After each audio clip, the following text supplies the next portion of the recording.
Hey, good afternoon, everyone. This is coming to the end of turn one of round two of the alternative Vassal World Cup. Currently on the stream, we have Dave Stahl versus Matthias. Matthias is first player and Dave is second. This game is actually running a little bit behind due to some technical issues, so it will probably finish. The clock will probably run out before they're able to get all the way through turn six. But as I have just finished work, this was also the first game that I would have the option of live streaming from the beginning rather than jumping in midway through.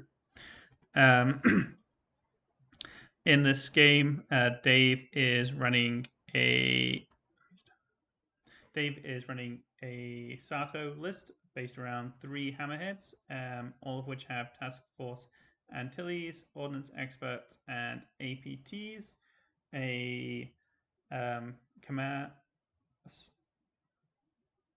Yes, a command pelter.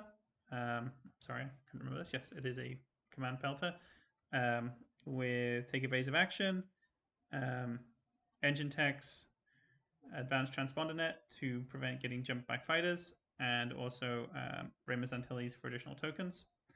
A boosted comms Gazanti with Adar Talon, 3 YT 2400s, Karan Horn, and Tycho and Shara Bay. Against this, Matthias is running a Onega class Star Destroyer with his commander being Rommodi. He has the Cataclysm title, so he can use a Concentrate Fire to place the token at the beginning of the turn. He has the Orbital Bombardment Cannons, which is the long range weapon, and it also allows him to do splash damage on neighboring fighters and ships. Veteran Gunners for rerolls and Ordnance Experts for additional rerolls. He also has XI7s and Intel Officer to try and limit the use of, mitigate the use of defense tokens. Backing this up, he has an Imperial class Star Destroyer 2 with Chimera, Intensify Firepower, though this was originally Entrapment Formation. Quad laser turrets for fighter defense, gunnery teams, ECMs, leading shots, XI7s, and a strategic advisor, backed up by 2 Gazantis, one of which originally had Hondo, who has already been spent for his Con Fire token, and a second one with a Comsnet. And then finally, there were 2 TIE fighters placed into the fleet for deployment purposes. Right now, as we are at the end of turn 1, the squadrons having just gone, they are currently placing down Exogoths as for the rules of the current objective, asteroid tactics.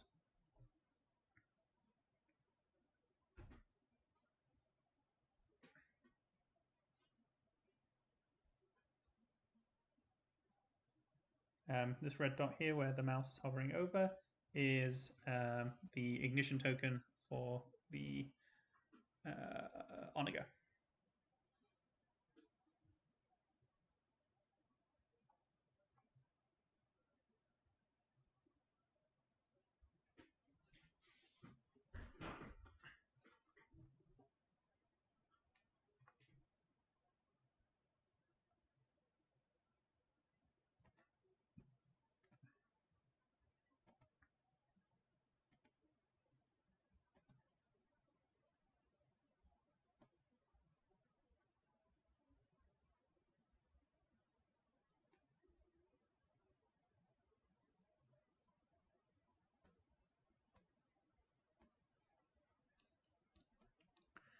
I'm just going to go ahead and leave the dice over here. I think this should be a relatively unobtrusive area of the mat. As with most Armada games, when you have a 6x3 table to use, it's taking place on a little over half of it.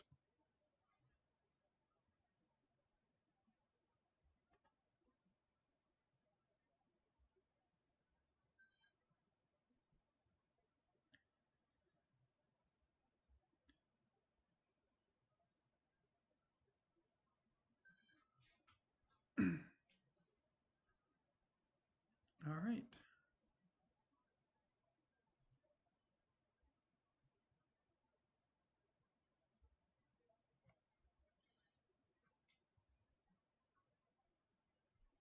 It looks like everyone is all set up for turn 2.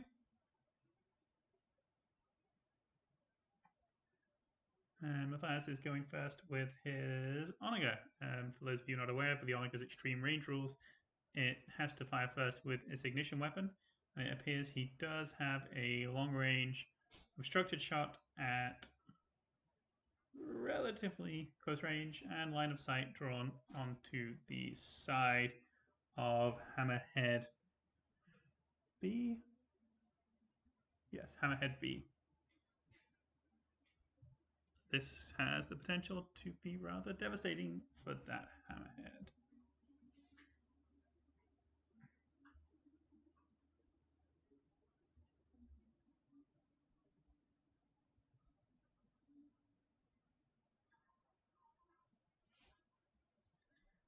All right, first round of firing. He has rolled. Oh, that's going to be brutal. That is going to be a total of 7 damage coming into that Hammerhead. He can, of course, pass 1 damage over to the neighboring Hammerhead with the Task Force Antilles. Just make sure I didn't mistake that small picture. Yep, Task Force Antilles, which is the defensive option, onto another ship, but coming in through the side and an additional red dice rolling in a double. It's going to be pretty brutal for that Hammerhead. He still can use his evade to get rid of 2 dice, redirect, and contain. So, let's see, what is he going to do at this stage?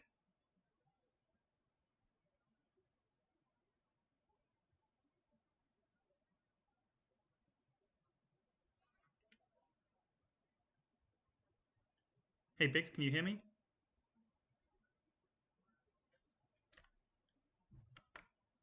Let's see, you seem to be very faint on my end.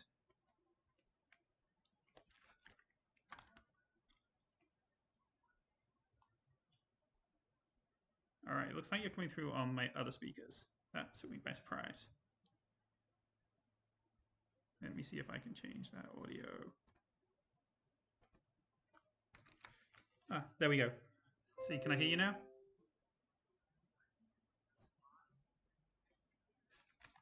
All right. It's not when I go through my headphones for some reason. Let's see if I can change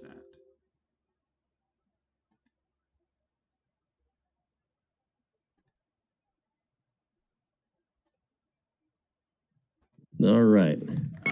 There we go. Now you're coming through my headphones. That's better. Excellent. I have just had it reported to me, table 1. That is over. Sam with 1 Onager, a Quasar, and 135 points of fighters has defeated JP82729, who had 3 Onagers.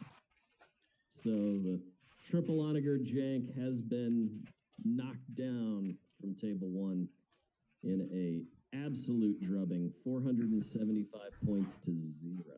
Wow, that's an impressive turnaround. He had a pretty good game 1, right? Yeah, that is that puts Sam at 20 tournament points and a whole heap of MOV. So he's definitely going to be the player to watch. We'll see who has to play him next. I've played Sam once at Gen Con, which was also live streamed, somewhat to my embarrassment, as I got my butt thoroughly kicked. So yeah, I can testify Sam is a very, very good player. He's been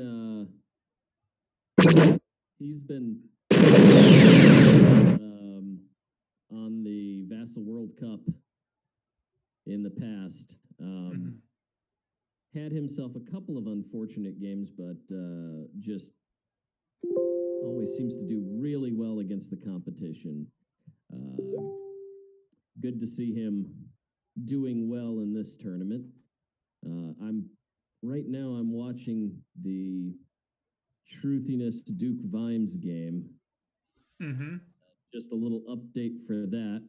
Truthiness hot dropped Radis onto the Onager and as he is prone to doing. His ships are escaping. I won't say that they're doing great, but they are escaping. The Onager is dead. He traded his Pelta's life for it. So he does that pretty frequently too. Yes. So Moncaron and Admo are limping away, and the CR-90 is actually headed into the battle, which may not be where it wants to be. Not sure how much it will impact the fight or how much it will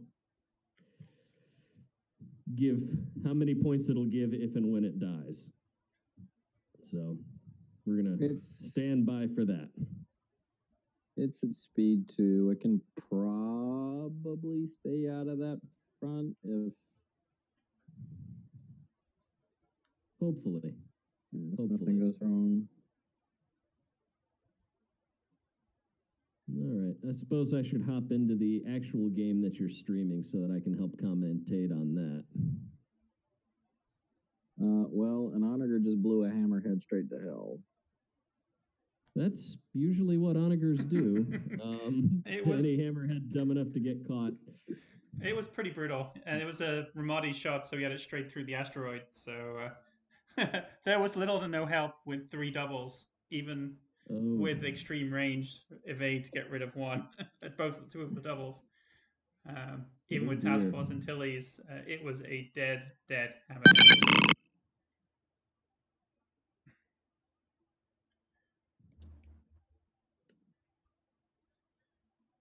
Yep. How you said this round runs till what? 5 o'clock EST, Biggs? Yes. That does not look like the game that I'm supposed to be watching. Am I on the right table here? Yeah. Why? What's wrong about it? There's no Onagers. Are there any hammerheads? There are a few hammerheads. There's definitely an Onager. Hold on. Yeah, try reloading. Yeah, might have decided just to be a little goofy to me. Yeah, I've been watching games most of the day and trying to write. Which of those got trying and which of them didn't. Okay, now I can actually see Onagers and hammerheads, so I think we're back to normal here. I did have one thing earlier where I was flipping back and forth between games, and Vassal was clearly not keeping up with me because it loaded the table of the game I left while telling me I was in the room for a different game, and it was very weird. No. I'm not quite sure what I did, but it was bad. So looks like we've got 1 dead hammerhead, 2 living hammerheads. And one of them in an awkward side position that's going to make it very difficult for... I'm just going to pronounce that as Matthias to table Dave. Yeah, I think that that one on the left of the table is probably going to see out the game. It's the question, I guess, is Dave has got to rely heavily on his squads while dodging. I think that other hammerhead's dead, the one in the middle.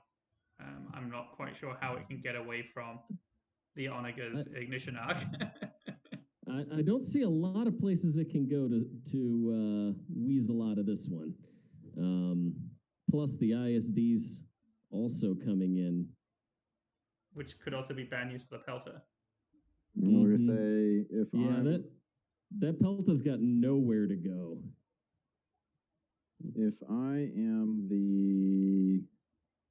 I'm Matthias, my game plan right now is the Onager is going to try to kill the other hammerhead on the right, and then its job after that is to Zoidberg away from the hammerhead on the left, and the ISD should have no trouble running down the Pelta. The trick now is going to be if Matthias can kill everything with that surviving hammerhead, he's probably going to be sitting on 250 points, maybe 220 if the flotilla also gets away.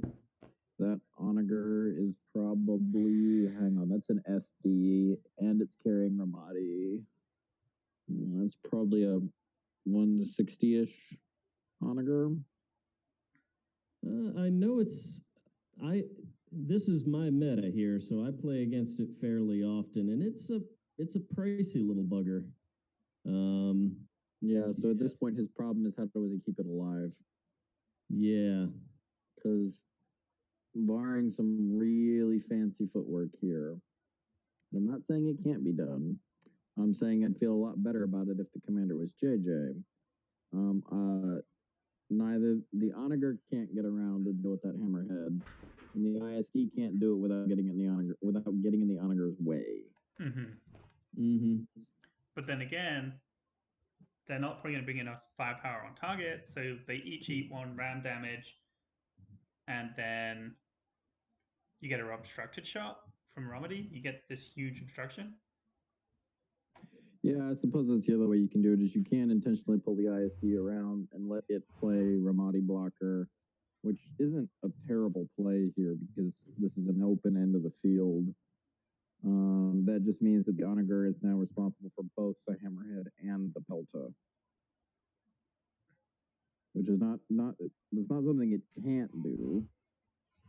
It's just going to get close toward the end of chip into the onager versus, barring some real luck on its part, it's going to struggle to one-shot the pelta. I mean, the onager doesn't do well against squadrons. That's definitely one of its big issues. That being said, there's not a lot of squadron damage that is going to be put into it, and it's still got most of its shields. So the vast majority of its shields, and then we've got what? 1, 2, 5 non-bomber black. I'm not sure Tycho's in range. Red and a red. Well, I'm just talking about total, not going to get this round. Yeah,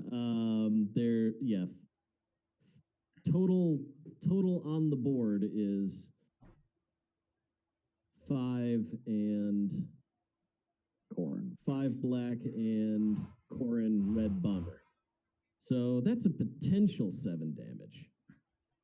It's not a probable 7, though. No, it is definitely not. That's an expected of what? 3 That's an expected of 3 3/4 out of the blacks, and the red on a bomber. I think they get you to 4.5 expected a turn.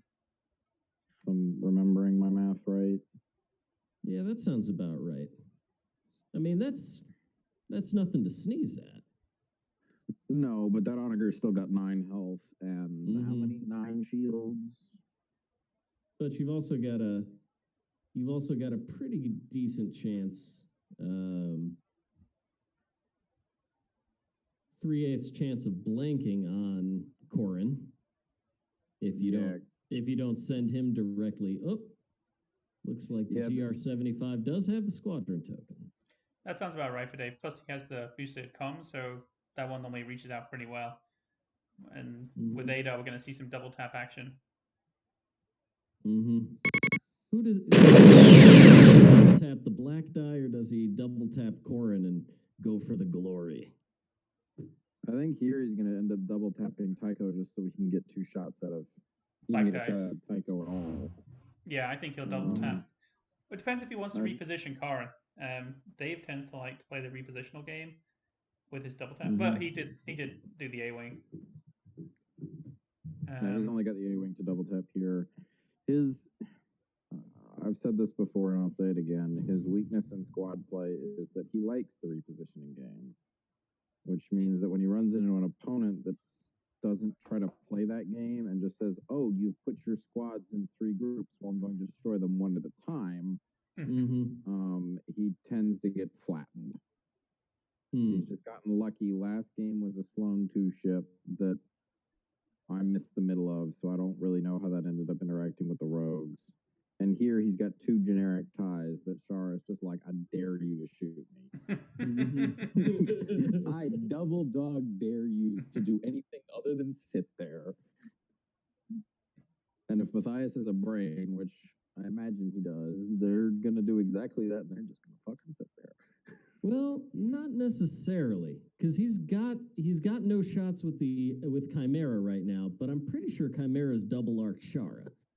So if he can take the scatter off with Chimera's flak, then yes, the ties can gloriously die bringing her down. But it will be. Well, what if they don't? Because you just need Shara to miss on one, and then that one tie can valiantly sacrifice itself to prevent an attack on somebody. Yeah, a single attack. Because everything else in his ball, other than Taco, is 4 blue. Which I think I'm too lazy to do the actual math, but that's the chances of him not getting the 1 damage is like. It's like 12 or 13%. It's low. It's low. It's very low. So I was looking through their chat from earlier, and I had a question that came up, and I thought we could talk about it a little bit. In that the hammerhead on the left shot the onager in the side, and Dave had an APT crit. And the question then came up is, how does that APT crit then interact with the spending of defense tokens, particularly regarding salvo, in that when should salvo be resolved, before or after you draw the APT crit? So the answer is that you have to spend the crits first. Tokens, you mean? Yeah, that's what I mean. You've got to spend the defense tokens first. Once all defense tokens have been spent, then your opponent can declare what critical they're doing. And that they might not have a critical effect that they can do after tokens have been spent, because scatters and evades happen immediately. But yes, redirects, braces, and salvos happen later. And well, actually, I guess contains technically happen first. Well, yes, whether or and, not it's yes and no. If you have a DCO. If you have a DCO, even it becomes if you don't have a relevant. DCO, there could be situations. There have been situations in the past where I've declared a contain against someone who is almost obviously going to use their special critical effect, their card-based critical effect, because I didn't want to take a face-up damage card. And I'm like, okay, yeah, sure. You're going to drill through my shields either way. Go on, take more shields. With heavy ion emplacement, I'd still rather not take the face-up damage card. It's not a bad suggestion. I'd have to go reread the salvo rules about, yep, that's double arch Shara. Double blue flak, don't fail Matthias now. I'd have to go reread the salvo rules about if you drew the single attack can target a ship around crit, and whether or not, even though you spent the salvo token, you can decline to shoot to save the shot for later. If you've already taken the shot, that would obviously block salvo from ever getting rolled, even though you spent the token. I mean, my personal standpoint on how those should be ruled is that all the you can't shoot out of should be limited to during your activation. I think it's something that we are still waiting on a decision on. I don't know if Karnak disagrees with me. I'm aware that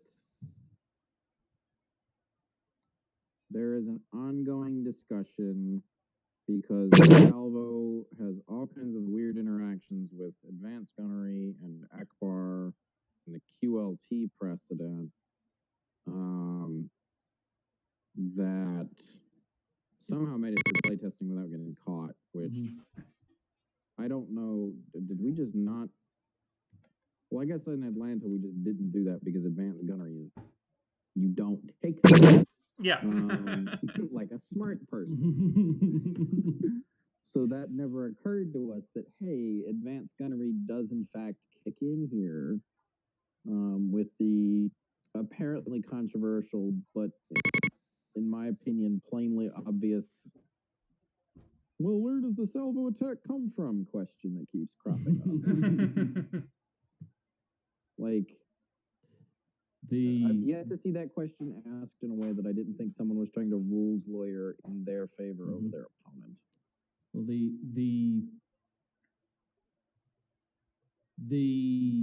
traditional answer is it comes from the same place that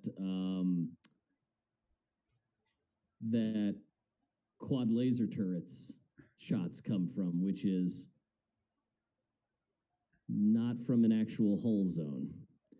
The probably more accurate answer is it comes from the hull zone that you're attacking, because you're measuring line of sight and that was range the exact same way. That had been my interpretation. That I keep seeing it brought up. Well, you don't choose the hull zone you're attacking from. You don't choose the line of sight. It's like, no, but it's not that they're not chosen. It's that you are not making the decision.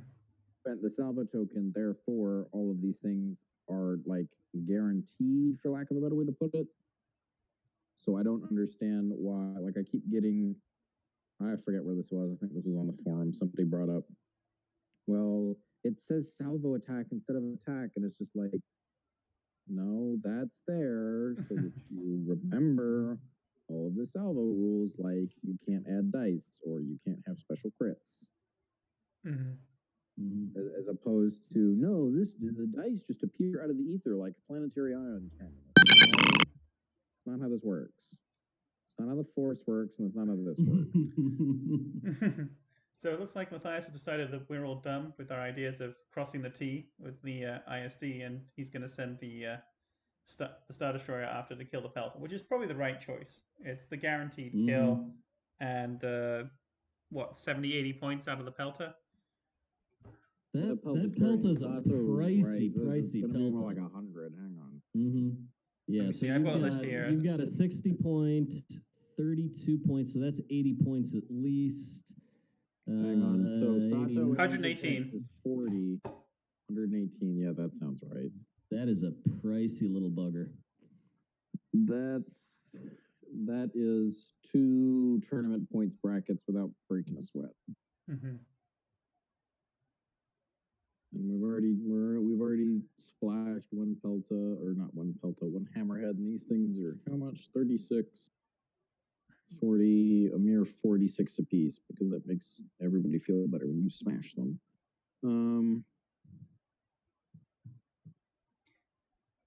48 points. With Task Force Antilles being 3 points. Oh, that's right. That's 3, not 1. Organa's like 1 point.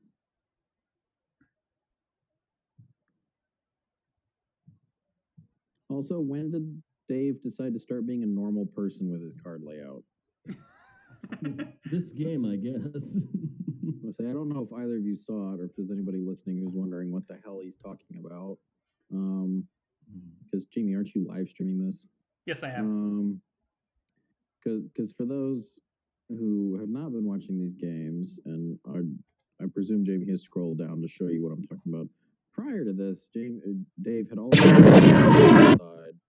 everything ship related next to them, not on top of each other. No, they were completely separate.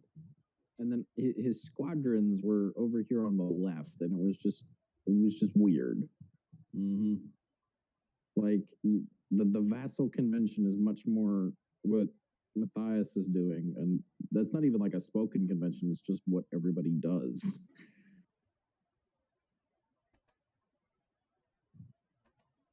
I had a thought and it escaped me.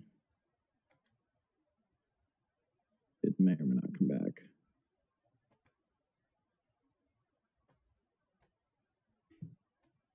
that's no fun. Truthiness is complaining that he's not having fun. I wonder what happened in his game. I'm gonna go check that out for a second. Okay. Okay, so the hammerhead. What was the hammerhead's command? Because I was fixing an audio issue on Vassal. All right, it looks like it's got a nav. Hammerhead A has A had a nav. They A both is have. the one. The C is showing a con fire for me. See, yep, it's got a confire. I guess he was hoping to have a better shot lined up. I have a feeling that that is about to become an X hammerhead. There's not really a way around that front arc of the Onager. I mean, you can speed front up. arc of the Onager. If he screws this up, the front arc of the ISD. Matthias has got options for how to turn that into an X starship. Oh, I would say the Onager every time. I would still shoot it with the Onager personally as well. Hang on. I'm jumping over to Truth's game as well. His Mon Karen's not in a great spot at all. All right, what we got here? Onager down, CR90 in the front of an ISD. That's at point blank. I think Truthiness is player one though, so I think it escapes. It's like one too many clicks there. They're on round 4. MK is going to really struggle here. All right, that's pretty. Looks like Dave's dropped to speed 1 on his hammerhead, but he's still probably going to be in close range, even if he's still at extreme range of the Onager. And if he's got a confire token dialed in, he should even be able to. I would not bet against that being the case. Yep, he's got a confire dialed in, so that's going to be repositioning the token if he wants at the start of the turn.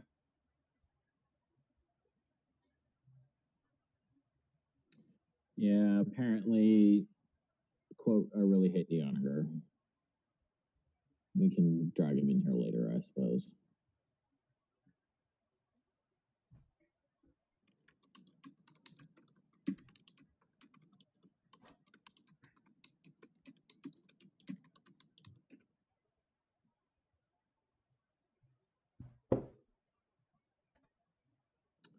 The Ties have decided to valiantly immolate themselves. Well, I mean, the TIE fighters, they're eminently disposable. I mean, is 16 points going to... Do you think at this stage 16 points is going to come in a difference between a 8-4, an 8-3, or a 9-2, which I think is probably where the game's heading right now? I mean, I'd call this an 8-3. I'd have to do some pretty detailed numbers. I'm just remembering his last game where Splash won TIE Fighter. I'm just remembering his last game where the margin on the 7-4 versus the 6-5 was, I think, 5 points. Splash, another pointless TIE You hate to see that. I mean, the TIE pilot hates to see it. Sure doesn't. Splash 2 TIE fighters for a grand total of 1 scratch from Shara. This is the way. Well, I was playing Rebels at some point a couple of weeks ago, and I don't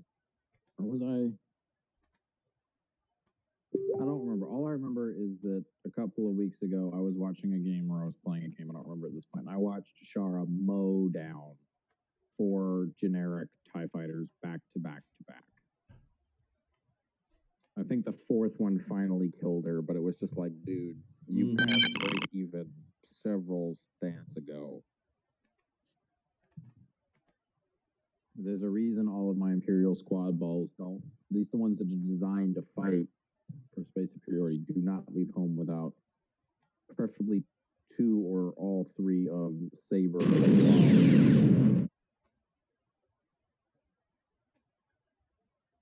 Just because it's the only way to deal with all of that bullshit.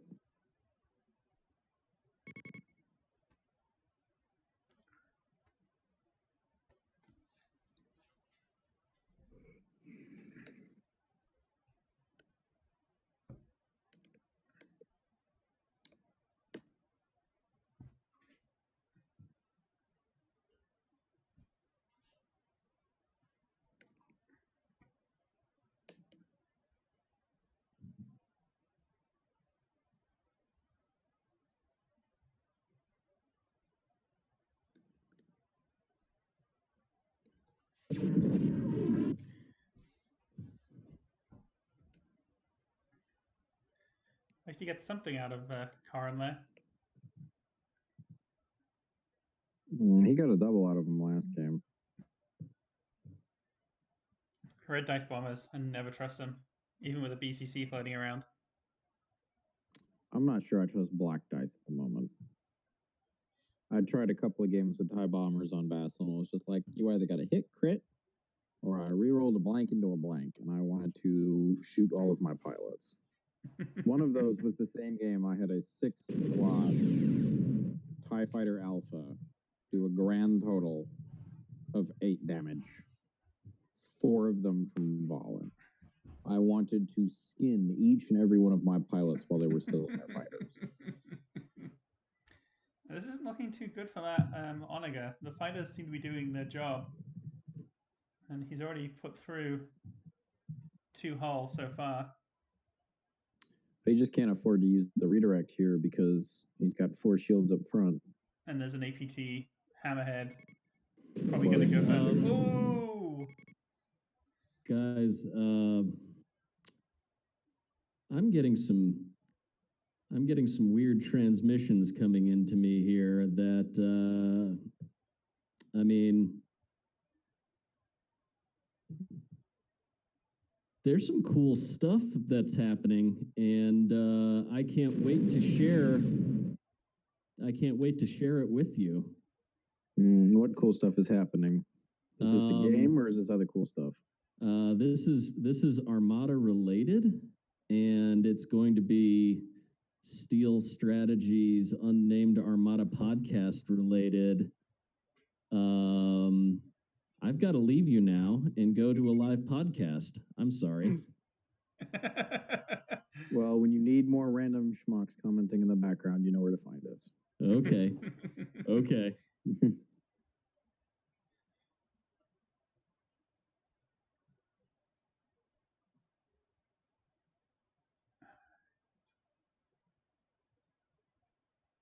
Here's the bad thing. Shara hasn't actually even gone, so he can get repositioned Finally. to do a double tap, Oh my possibly. God. Check the Discord. I'm checking the Discord now.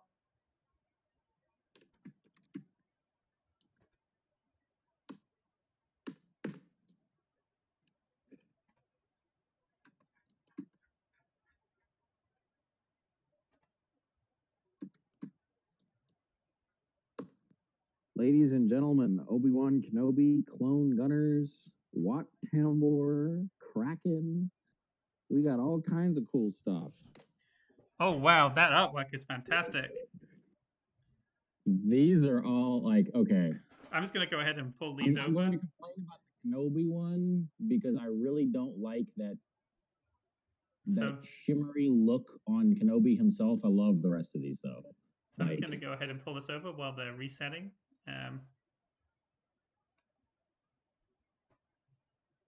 And while they're currently resetting, let's take a look. We have Obi-Wan Kenobi. So that I have to admit, I like that artwork. I do actually like the artwork. On Kenobi, I like everything about that artwork but Kenobi.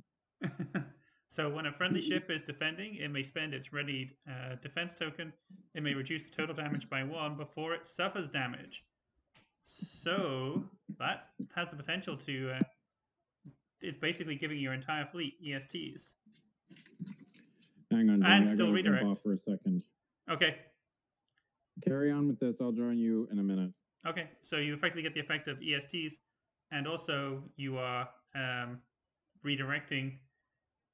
And then Clone Gunners. If you Confire, if you discard 1 Confire token assigned to another friendly ship at distance 1 to 5, the defender, you can add a blue dice set to an accuracy in your attack pool. So it's a chance to dish out blue accuracies, which great for flotilla hunting and getting these accuracies in and putting more pressure on those ECMs. So that's pretty powerful. And tactical Kraken, which is an admiral, looks like, for what I'm assuming is the CIS, looking at that icon at the bottom. Once per activation, while a friendly ship is attacking a ship, if another friendly ship is at close medium range of the defender, the attacker may change to a face with 1 icon and no other icon. So you're not going to get out double reds or hit crits out of your black dice, but there's a lot of potential there. That's pretty awesome.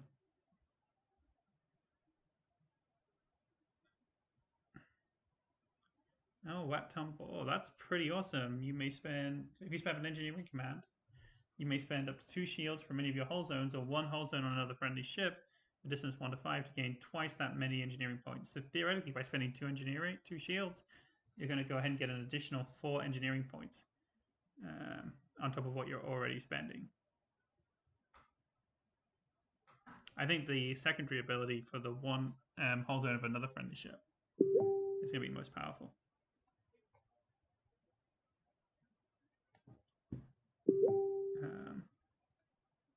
But I hope for everyone who's looking forward to Star Wars Armada changes coming up and was a little bit disappointed by what we saw out of the Discord, I hope that sort of gives you renewed hope for the future.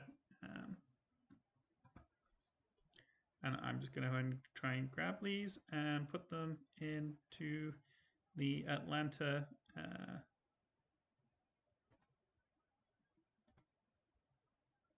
Facebook page.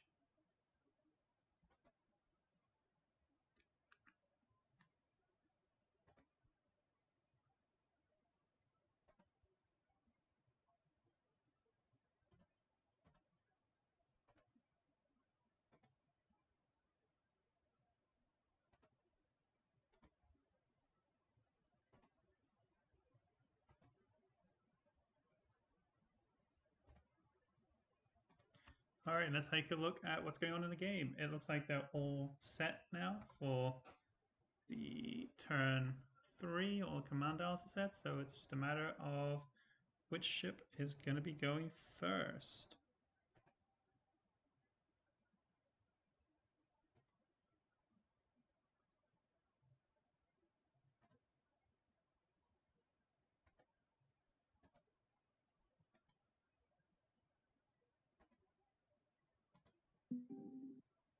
Okay, I'm back. No emergency podcast quite yet, but there's new things.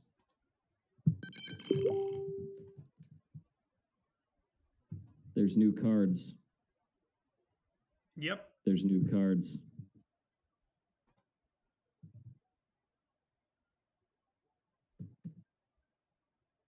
Oh my, yes. Can you still hear me? Yep, I can still hear you.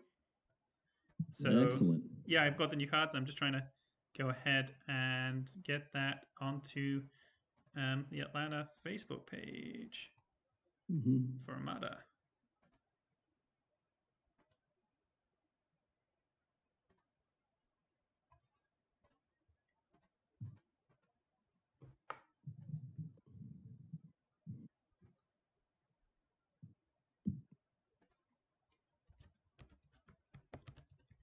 So let's see. It looks like, as we predicted, the Onager is going to be the first activation of turn 3. It looks like it has a close range shot on the front of this hammerhead over here on the right, which will be hammerhead C. Yep, hammerhead C. It's going to be a close range shot. No obstruction this time, so he's not going to get any benefit out of Rommodi. So it's possible it will survive. This is an extreme range shot, so if he doesn't get in an accuracy, Dave will be able to pull 2 red dice in. Having said that, Task Force Antilles will be useless, as those 2 ships are definitely way too far apart.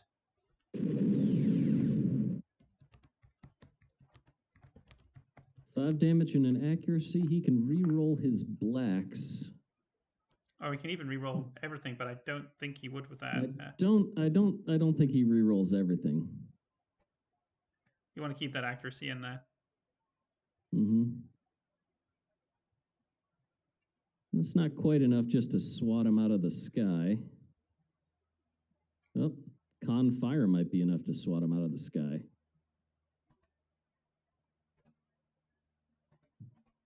Let's see. Is that black re-rolled already? I don't believe so. So then he's got a reroll still coming on that. 1, 1, 2, 3, 4, 5, 6, 7. 7 with a. Maximum. That's not gonna quite be enough. He's I'm gonna assume he'll. I would see. Go ahead. Sorry, go on. Well, I'm gonna assume he blocks the evade and pulls the just lets him redirect it. Yep, there it is. And he didn't nominate to use his intel officer on this shot, so. Well, I don't see why he would, because he's still got that other hammerhead that he wants to bring down. So it looks like he had an engineering dialed in, so he has pulled back 2 shields. Mm-hmm. So that should hopefully help him a little bit.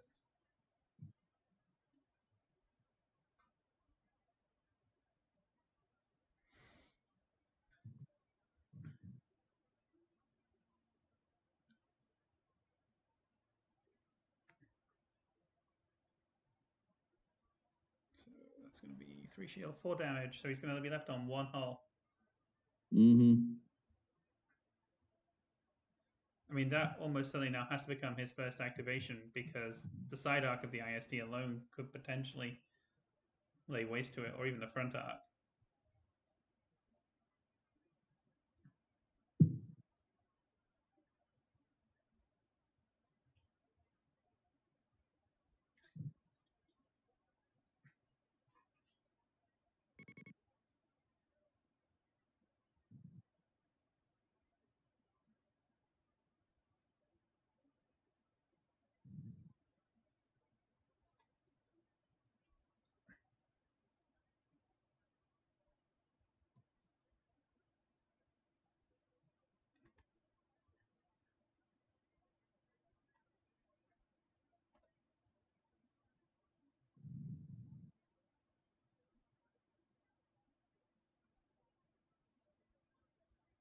All right. So interestingly, Dave is choosing. Oh, no, this is the side shot. This is the side shot coming from the Onaga. Mm-hmm. So it's going to be 2 red dice. On the Star I Destroyer. believe it's.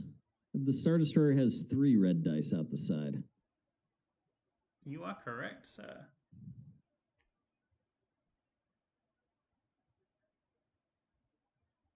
And he lost his evade last turn. Ooh, fishing for more. Bold move. Or did he mean to exhaust the...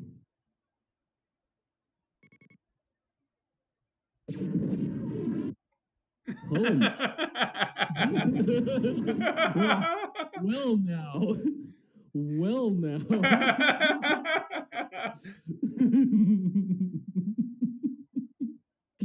Oh, that was a bold move.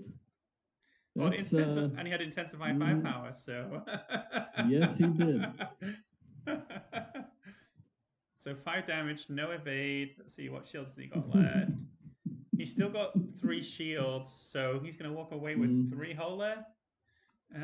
Maybe all our talk about turning in to kill the last hammerhead was all rather premature.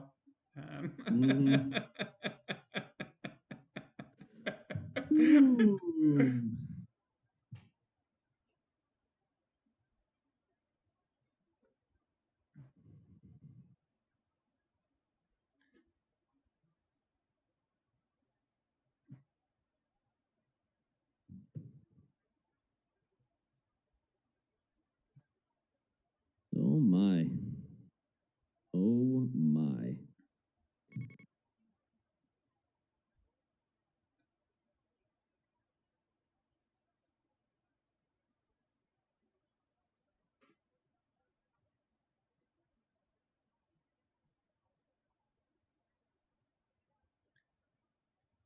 He's currently at speed 2. No, speed 1, so he should be alright.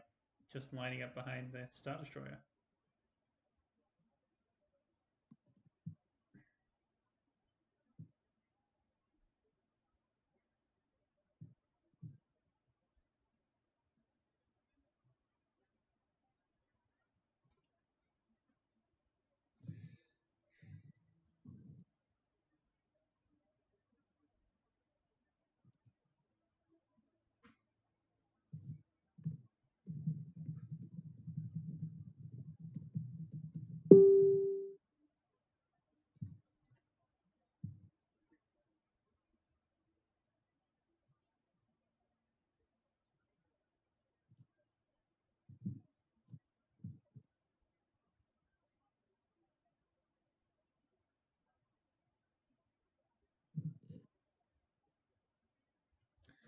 So this is an interesting Sorry, choice. going a little.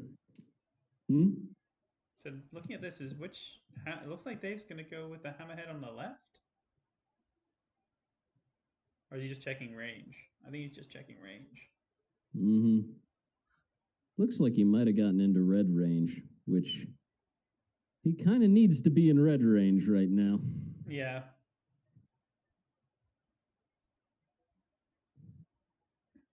Might be able to pull off that table yet. I guess the question is how much damage can the fighters and the two hammerheads do to that onager? Because that's going to probably what drives it. That onager is almost certainly going to go first.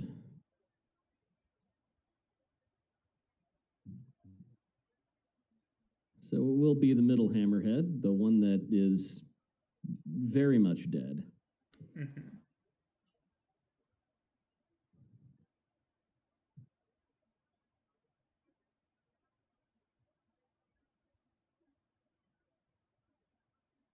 It looks like he's got a Confire dialed in.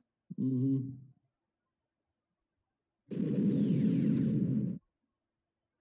Well, that's not going to help too much. But that will. That definitely will.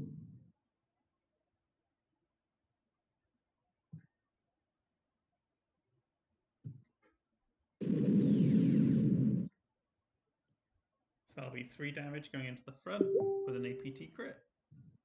Mm-hmm. And salvo to kill.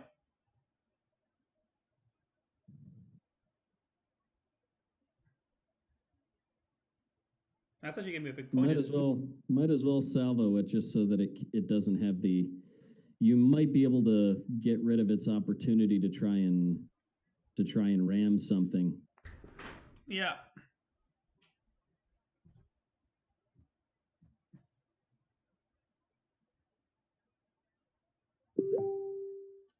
Looks like he's saving the salvo.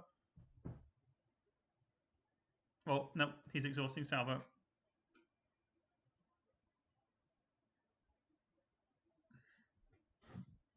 Okay, let's see what the crit is.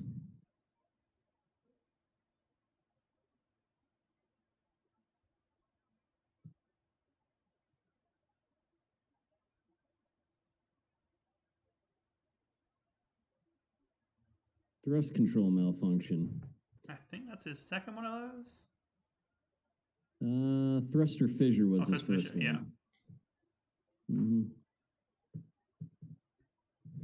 All right, let's see if he can't splat that CR90 or the hammerhead. I mean, at this stage, same difference.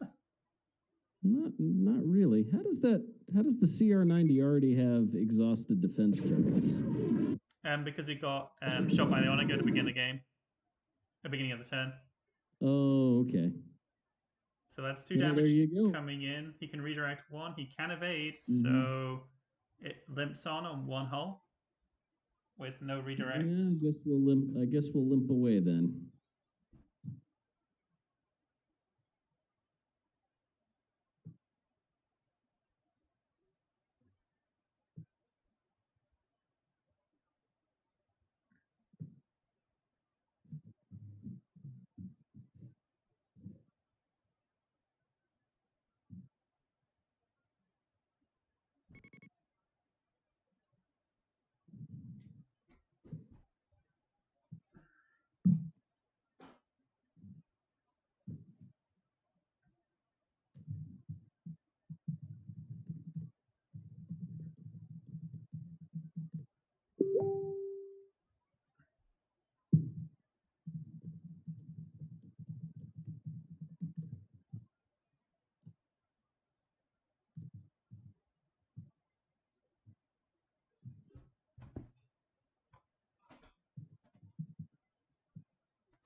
So I guess the question now is, does Matthias go ahead and just pop his strategic advisor?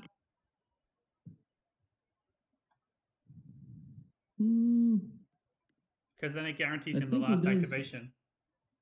Yeah, I think he does want to see where that Pelta goes before he activates the Yep, there it goes. before he activates the ISD.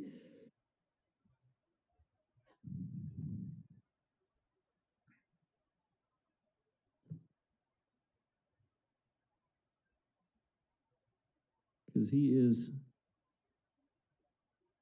going to want to run that ISD right up the Pelta's tailpipe.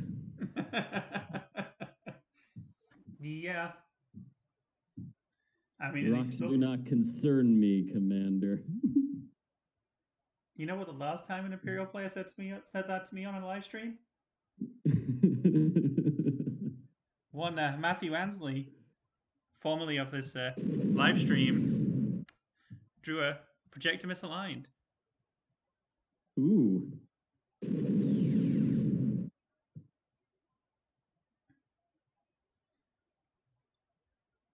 Yeah, that was painful for him.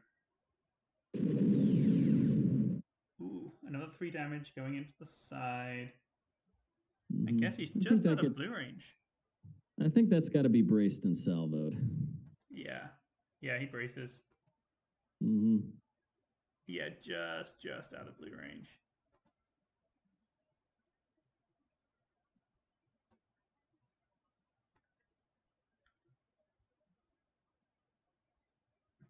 Point defense failure isn't really.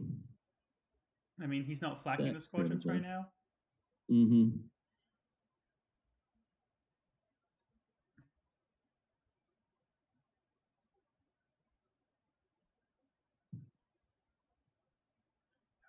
How many squadron dice does the Star Destroyer have? It is 2.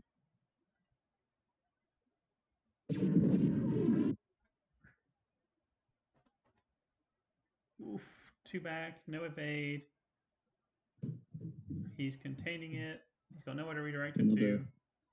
Another 1 health hammerhead.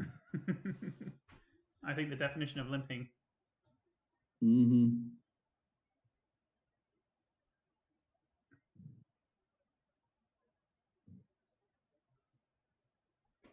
I don't see the Onager living through this, but then again, I don't see either of the hammerheads or the Pelta living through this, so... No, I mean, he's down to 4 hull, and that's all 5 black dice and a red dice coming in. No brace. I should probably give a time check to everybody since we're at 45 minutes to go. Stand by.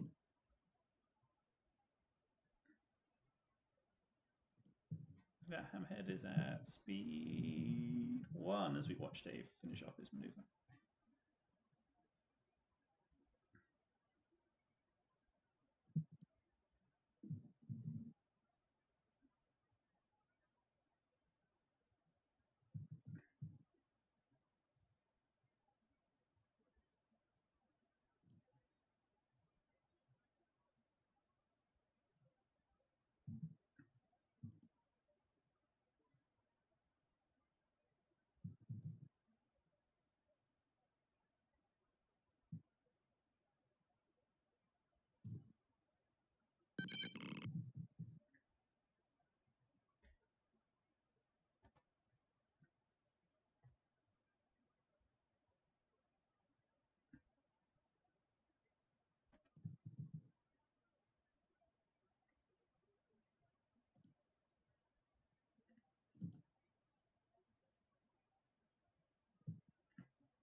So we're going with the GR75. It's going to execute get out of here maneuvers, I believe.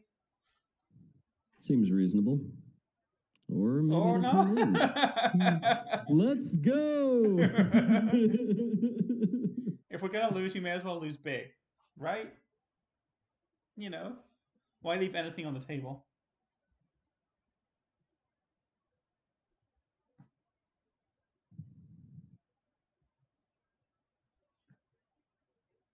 All right, where are we going here?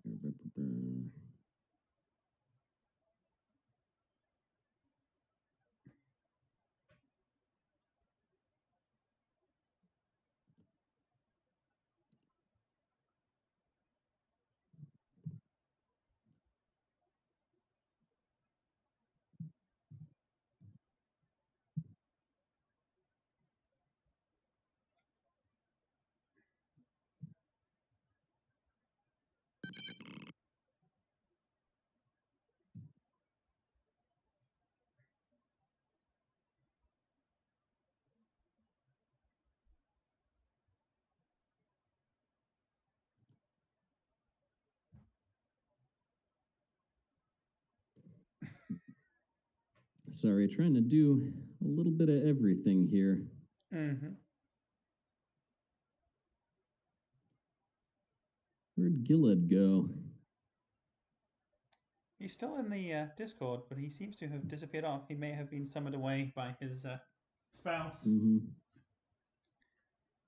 Mine, unfortunately, is having to work today at the aquarium. So, unfortunately, even in socially distancing time, fish got to eat. So,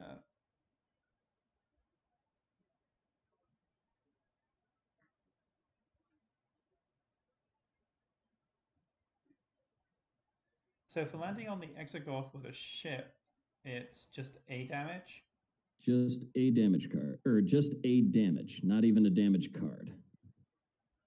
So, a damage that you can take on any shield that you want. Mm-hmm. Here's a fun question. I think the ISD might be able to pop both hammerheads right here, right now. Yes, it does have. Its gunnery teams. Mm-hmm. If it's got them both in the side arc. Mm-hmm. And that might be necessary because at this rate, it's entirely possible that. It actually, no, it can take the shot from the rear because Rommodi. Oh yes. Oh yes. obstructed on the front arc. It's all these things that you forget about when the new commander comes into play. That's like, oh yes, you can do that. Mm-hmm.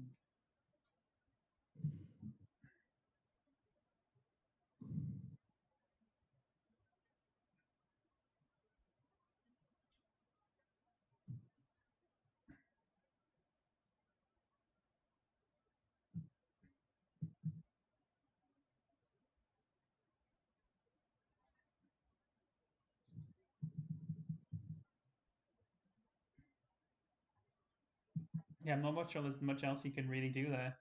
I'm actually kind of surprised you didn't try and bring the Gazantes around the corner to try and act as a blocker to stop the Pelter getting too far up the table. Mm-hmm.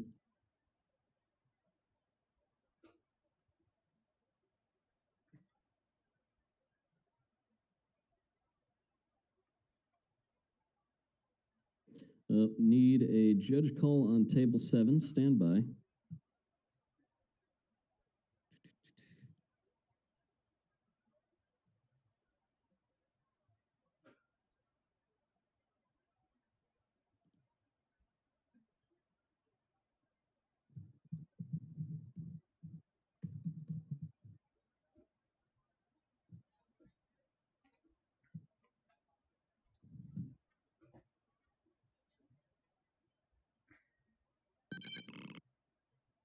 All right, so we're down to the Star Destroyer as the final activation. What shots is he going to go ahead and take?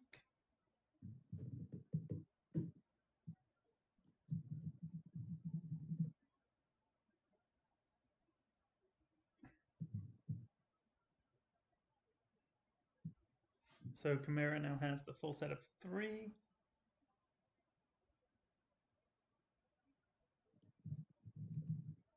And yep, he will be doing a rear shot onto the front of the hammerhead. And that renders the redirect useless. It's going to be long range. And the rear of a Star Destroyer. It's been a while since I've been there. It's going to be 1 red. For 1 hit on a 1-hull ship. So that is now certainly a dead hammerhead.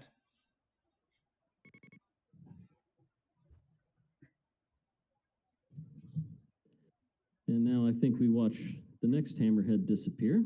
Mm-hmm. Yep. The joys of intensifying firepower. At this point, it's not even necessary, but there we go. Just being able to go, and it dies. I don't even need to roll anything.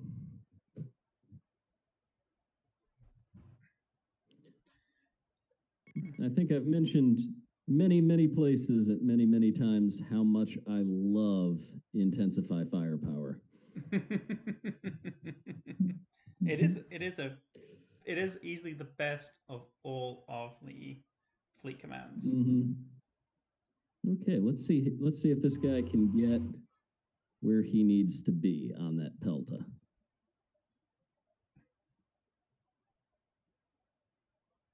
He can certainly speed up to get there. But I don't think, that's not the right call. I don't know. Yeah, that's the right choice. I guess it also partly depends upon what he has dialed in for the rest of the game. I mean, he's got 2 Gazantes to feed him tokens, so on turn 3, it's not going to get to turn 6. No, we're only 24 minutes left of the round. I think the right call here is to dial it up to speed 3, click on 2, click on 3, say screw the rocks, and line up that Pelta for bad times. Yeah, I think I wouldn't care about the rock. I don't think it's going to make a difference at this stage. And Dave does have to start coming back around the corner so he doesn't fly the Pelta off the table. Well, I think we may have decided to stay at speed 2, though. Yeah. Yep. We're just gonna take a little Exegorth bump. Yeah, I think I would have gone up to 3 and gone around the corner.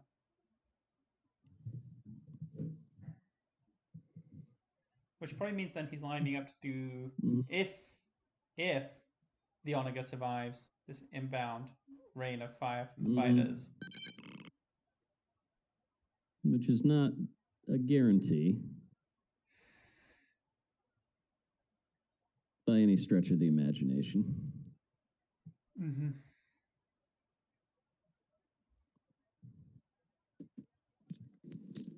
Hello.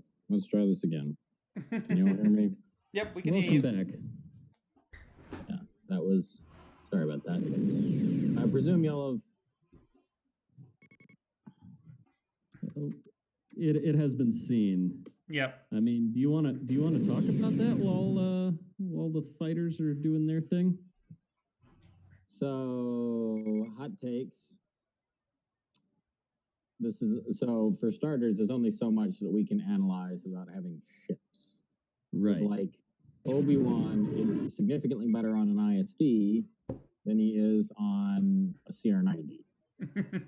Not that he's going to get either of these ships. Like, to be clear, lest somebody listening in thinks that, oh my God, Obi-Wan Kenobi is going to be for both, because no, don't be silly.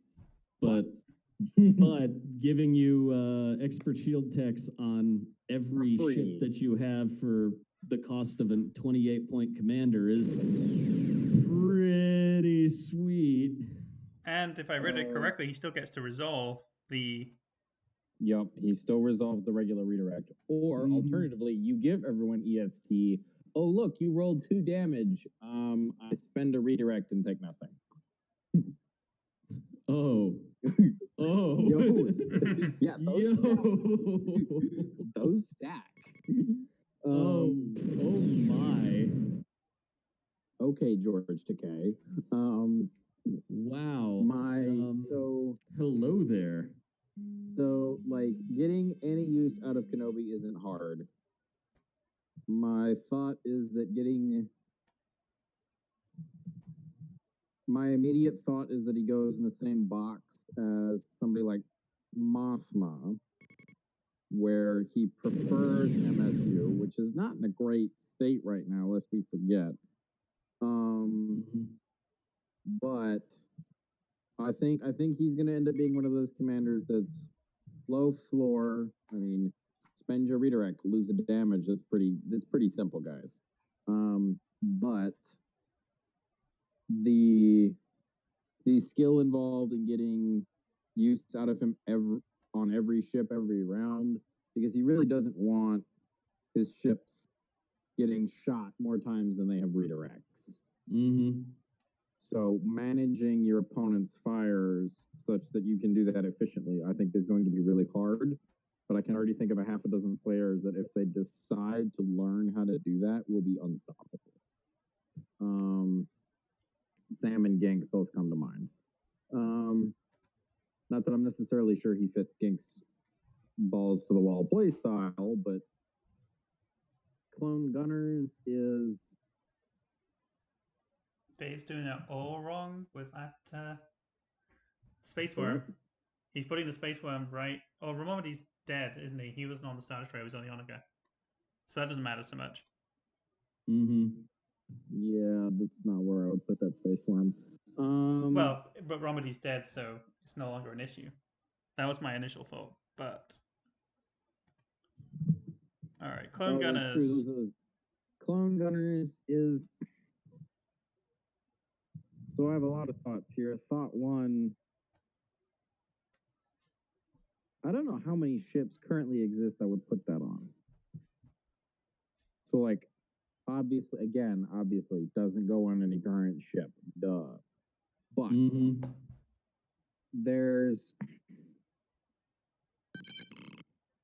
So it's basically saying, hey, trade token economy, because you have to have a concentrate fire command locally and a concentrate fire token somewhere else that you can burn, and now you get a free accuracy. I'm over here like that. If there is anything like Garmbel Iblis, anything. I was gonna say, I suppose I'll give you that Garm would kill anyone and everyone, up to including everybody aboard the Death Star with his bare hands to get his hands on that card. Because I look at Clone Gunners and I'm like, oh. But they were talking. But they were talking on the stream yesterday about how the Clone Wars factions will play differently. And if this is any indication, this is an indication of at least the Republic will be much more... Managing your token economy will no longer be a point and click. I would like a repair token to move some shields. I'd like a nav token because I'm not a moron. Now you're going to need to be managing it better, and you're going to need to be thinking ahead as opposed to just feeding yourself stuff. There's also the whole you're giving up a weapons team slot problem, which... there's some of us who like to double arc enemies and don't go for the auto gunnery teams. Well, I don't actually have gunnery teams in mind. I have ordnance experts in mind. No. Like, there's the other question. If you're Clone Gunners might... I mean... So, like, a Clone gladiator... Gunners can work with any really. Well, from that point of view, yes. But, like, if I have a Screed Gladiator, then I start locking this in because, oh, I can't naturally generate an accuracy. Oh, look, here's one anyway. Screed, make sure the crit goes off. Again, these are not combos that the clones are actually going to get. But Mhm. I can see a case for like if the clones have a black dice favored ship like the Gladiator or the MC-30 on the Rebel side, if they have something in that vein where it can't easily generate accuracies, clone gunners and ordnance experts become this pitched battle of how are you managing the other capability because you took this one in your weapons slot. Mm-hmm. Let's moving on. Kraken. Let me bring it over. New Kraken. Kraken with a K. Yes. Not the rebel general with the 80s haircut. I can see Gink playing the hell out of this, not because it's necessarily good, although it is good, more because this is very much a balls to the wall, close up brawling playstyle. Like close medium sounds like a long way, and it can be, but 2 ships managing that, 3 or 4 ships managing that, that's not as easy as it sounds.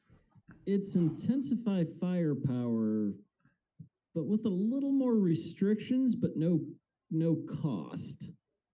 Yeah, and it's a little bit better than intensify firepower because you can change it to any one icon. So yeah, so like hits, crits accuracies, for HIEs if you have blue dice or ICBs or what have you. So like don't interpret this as me saying Kraken's bad. I'm saying that he is, and from the point of view of he's intensify firepower on crack. This is the inverse of clone gunners, where instead of managing your token economy, this is a ship flying problem. But I mean, the thing with him is also that's still a management problem. And when I think about putting, so like I'm thinking about like, okay, well let's think about like what ships are the Separatists going to get? Well, the Munificent and the Providence, and at smallest, both of those ships are mediums. The Providence, of course, being one of those hotly debated, is this a medium or is this a large, because it's right in the same fucking size bracket as someone in the Interdictor. But multiple mediums and close medium of a target. I mean, ask anybody who's flown Akbar assault frigates how much of a pain that is to manage.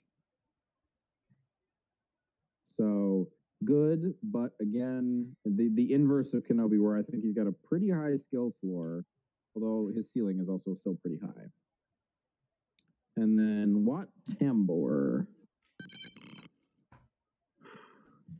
I mean, this like Wat Tambor. I mean, this fits his whole extremely selfish self-preservation point of view that you see in the Clone Wars TV show. It's like, excuse me, sir, you seem to have shields on your ship. I'd like a hull point back instead. Get lost. So this again is one of those things where we need to see like clone gunners. If you want me to say, is this bad or is this good? Well, like this is powerful. Whether or not it's good is a completely different question. It all depends on what the shield. It all depends on what the ships these guys get to be. Like Sato is powerful until you remember that there's a bunch of things with evades and now Brunson running around. It's just like, oh, it'd be a crying shame if you only rolled 1 crit. Sato is powerful, but doesn't mean he's good. I have the same immediate reaction here, where yes, this is a powerful capability to reach out and say, hey, you're not getting shot at this round, or I can regenerate this later. Give me 2 of your shields. I want a hull point back. But that assumes that there are other ships that can give up those shields. So this is the sort of thing where you want to put it on your flagship or another high value ship, where you're just like, hey, look, my not a CR90 or my not a Raider, I don't care if you die, you're going to die anyway. Give me your shields instead. So, and then on those ships, you're taking up an officer slot that at least on the Rebel or Imperial factions, would be, hey, is this strategic advisor? Is this Bail? Who am I kidding? It's not Bail. It's this Price if you're playing Imperials. Is this Price? Is this strategic advisor? Is this Lando? Is this Lando? Yeah. I mean, it's better not to get the damage at all and have to repair it. Yeah, and that's the other side, is that he only kicks in once you've gotten shot enough that you want to fix it, but not shot enough that you're in multiple pieces. Which is the problem that things like Mon Calamari Exodus Fleet have, where it's like, oh, cool, my MC-80 has 8 engineering points this round. I'm a pretend interdictor. Like, well, that's 4 shields. That's on a double arc from a Kuat. That's just the ACM procs. You've done nothing to stop the dice. So somewhere between, he's definitely above mediocre. How much play he'll get, we need to see the ships, and it's as simple as that. Somebody else was commenting. Hang on, let me go find it.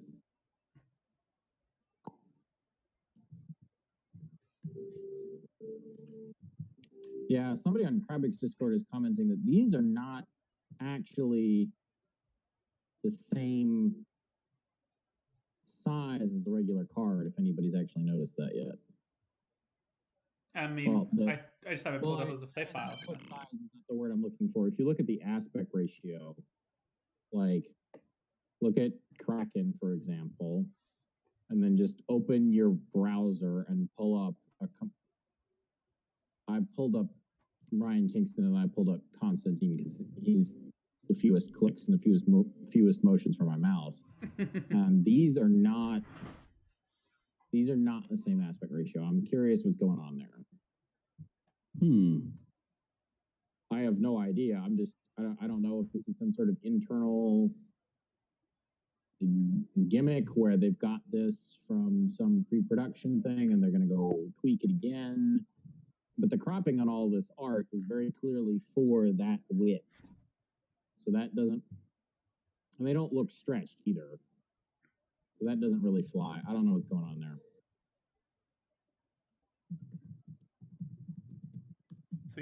So Chimera's going, just to finish off this turn.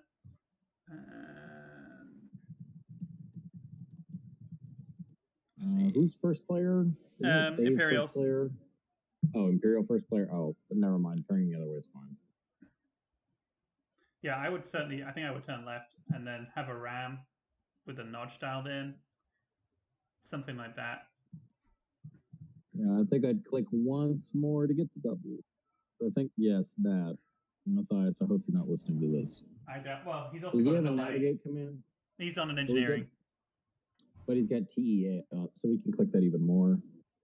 Oh, he switched out. Sure. Yeah, it's got TEA showing.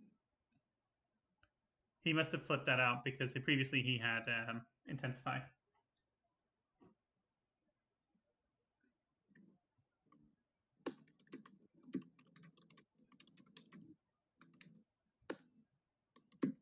I mean, given the fact we're going into turn 5, I don't think we're going to see a turn 6 just through time because there's 17 minutes-ish left? About 17 minutes.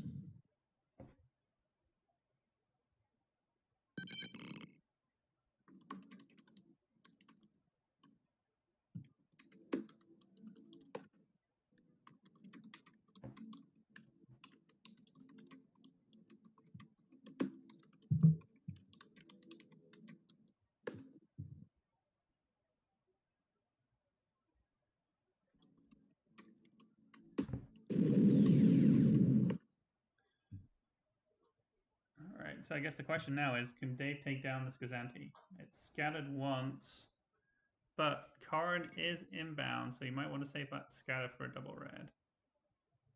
I would if I could, depending on how many of these blacks are hits. You gotta burn it when it kills you, basically. Yeah, and he doesn't have to worry about accuracies coming in here. So not until it kills you, and not a moment sooner.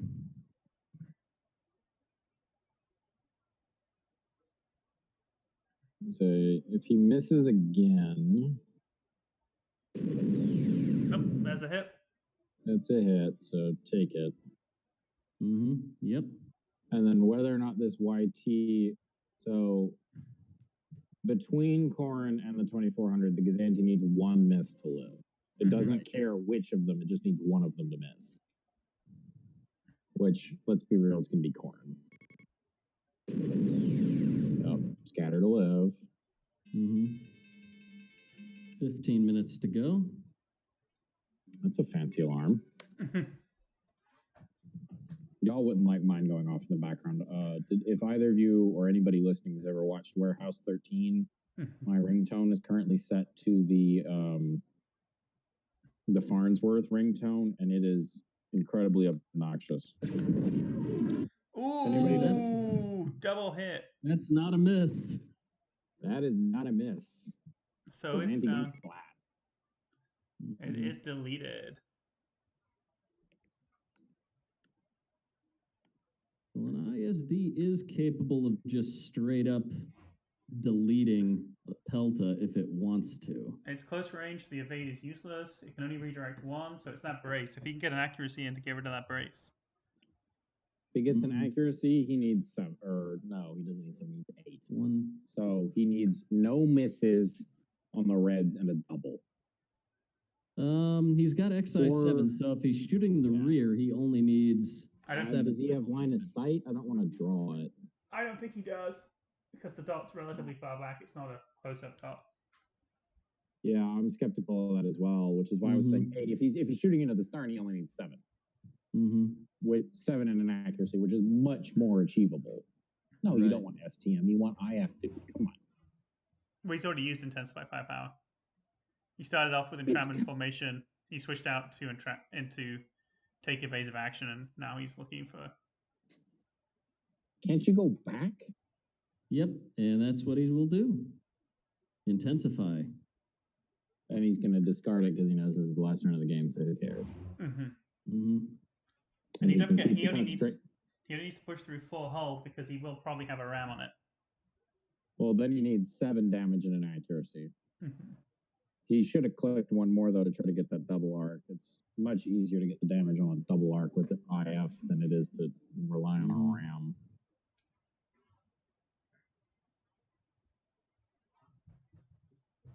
Nav command on Chimera.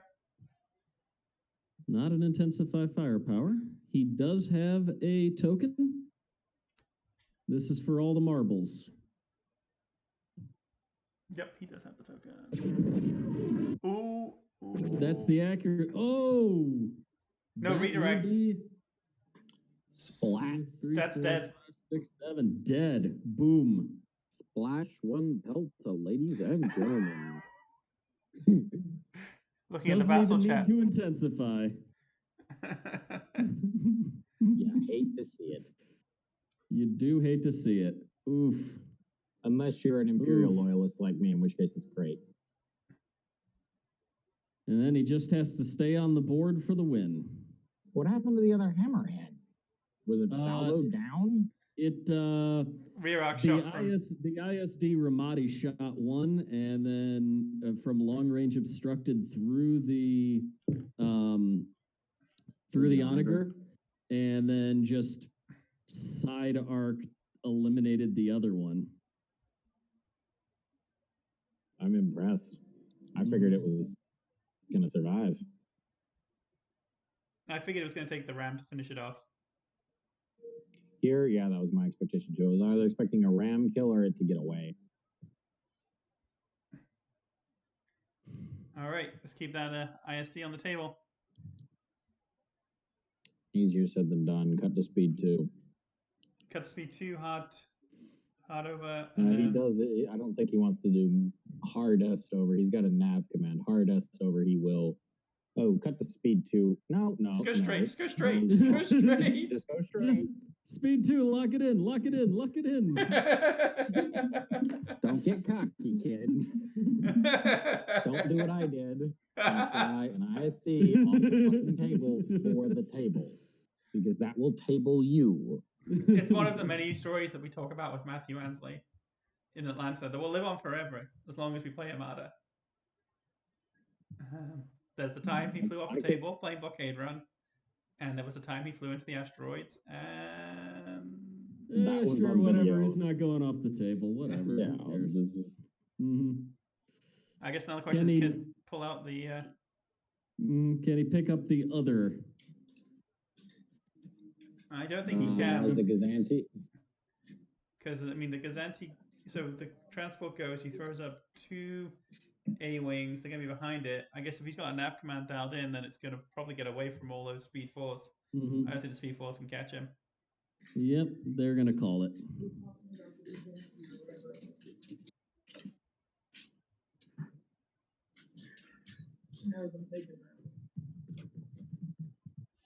That's just her natural state of being.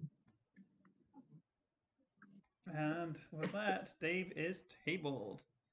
400 to 178. So it's only going to be... That's 9-2 still. It's still 9-2 still. By 2 points. He should have gone for the Gazanti. I don't think he was going to get it. Looking... He wasn't going to get it because it's still got the 2 scatters. 6 damage. He's got 6 sources of damage. He just needs them all to not miss. But the Gazanti hasn't gone this turn. If the Gazanti's got a nav and gets away, then yeah, it doesn't matter. Oh, 203. Maybe an 8-3. Apparently a miscount. Not that it's a huge deal. So it becomes an 8-4, right? At 203? Yeah, it's an 8-3, yeah. And he's not going to be able to get it down to a 7-4, so yeah, that's game. 7-4, he's got to crack 140. He's got a long way to go. 137 points required for a 7-4.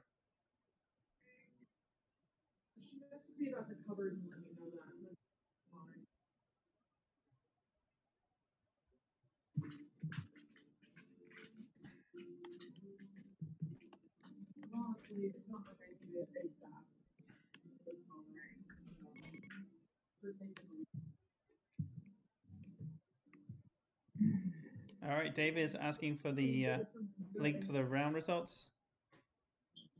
Okay, hold on. Yep. And I'm going to go ahead and end the stream. I hope everyone watching enjoyed our inane chatter and the sudden excitement of Star Wars Armada spoilage with the new cards. And I hope our initial conversation about it was somewhat informative. And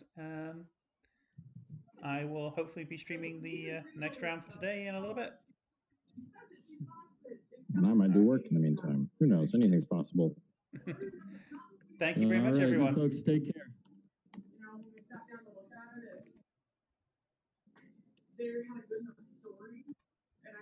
I'm going to jump off for a minute, Jamie. Let me know.